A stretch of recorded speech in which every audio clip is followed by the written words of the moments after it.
So in the pursuit of happiness, how do you achieve that? How do you achieve pure joy? How do you do that?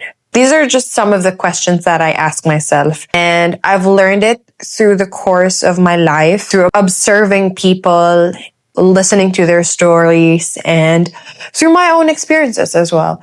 So if you're interested to know how I am dealing with my own happiness, then I got you. This video is for you. Hey guys, this is Wednesday, and welcome to my channel.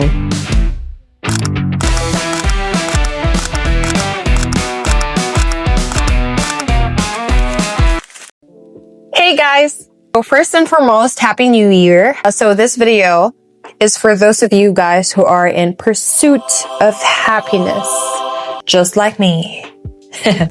Through the course of, I would say, my entire life, I have learned the importance of being genuinely happy. And that is my priority, my topmost priority. Well, happiness and peace. These are two of my priorities for this year and in the next years to come. If you want to stay. By all means, listen to this pep talk and enjoy. Story time. Every single time, well, I would say starting high school, during my high school days, I would always come up with a list on the things that I want to achieve for that specific year.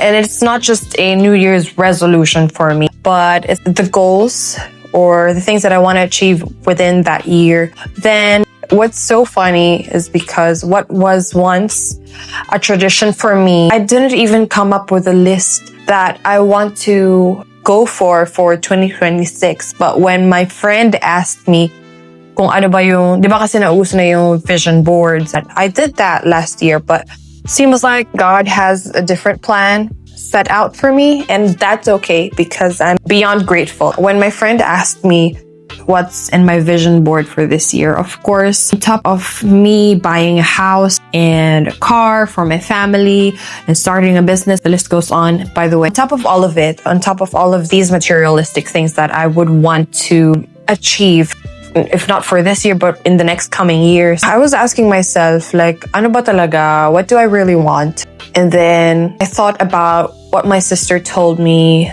a year or 2 years ago, because I asked her also kung anong gusto niya mangyari in her life. Tapos her answer was plain and simple, and she just wants to be happy and contented kung wherever life takes her. And I was like, oh, that hit me real hard, because after going through a lot of things last year, 2025, I had a lot of things planned out for last year, but it didn't go the way I wanted it to be.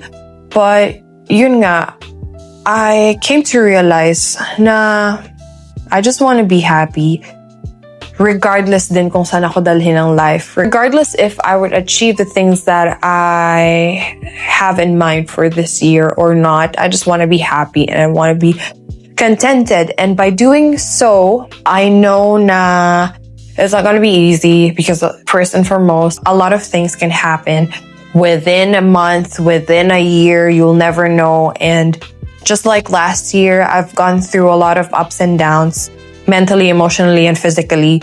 But at the end of the day, what matters most is my happiness and my peace, two of the things that I'm prioritizing as of the moment. So I've been asking myself for the past few months, how will I be able to achieve genuine happiness?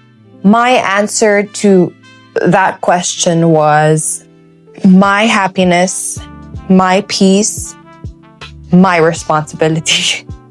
Simple as that.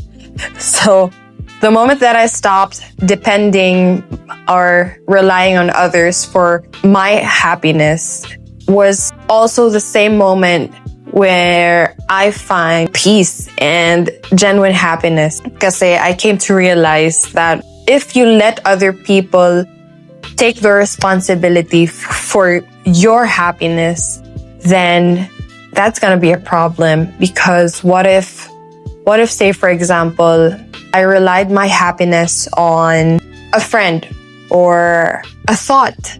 But what happens when that friend or that thought or the house that makes you happy goes away? What happens then?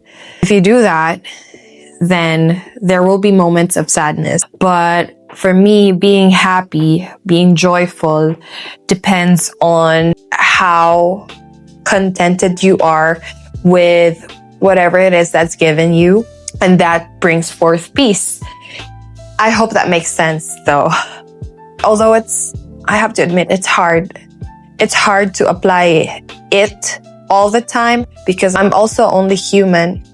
But there are instances where I constantly remind myself na there are times na people, circumstances, emotions, these are all fleeting. These are all temporary. So for me to be able to live in the moment, I take it one day at a time and I just enjoy it. I just enjoy the ride.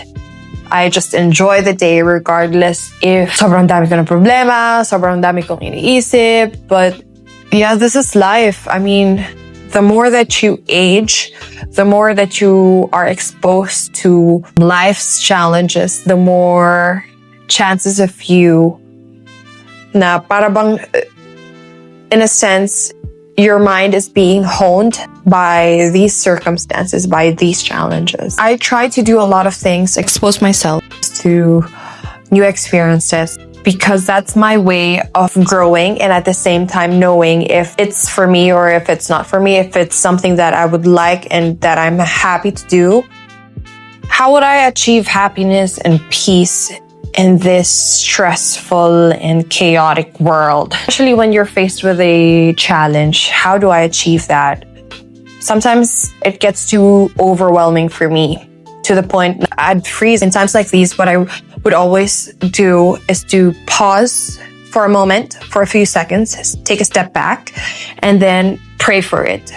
Pray for wisdom, because sometimes at the heat of the moment, at the heat of your emotions, kapag, say for example, whenever you're faced with a difficult challenge, minsan hindi mo na alam what to do. Sometimes you seek for answers from people.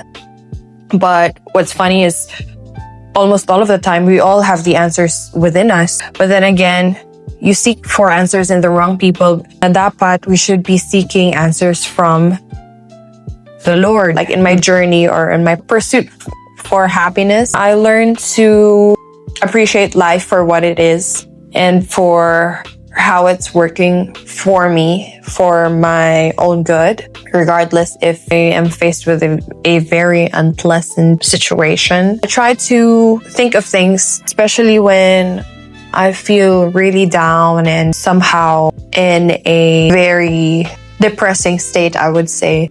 One is I pray. I pray every single time, whenever I can. And I make it as a habit for me to talk to the Lord. Number two is that I find things to be grateful for. I mean, it automatically changes my mood. And number three is I try to journal everything, regardless of the emotions that I am currently evoking as of the moment.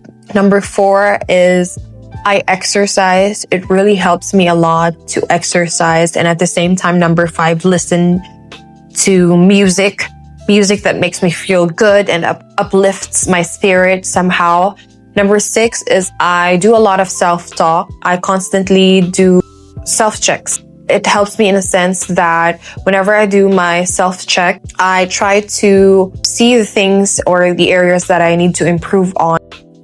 So yeah, I hope you guys have learned something from this video. Anyhow, all the best for 2026 and love you guys. I'll see you on my next vlog.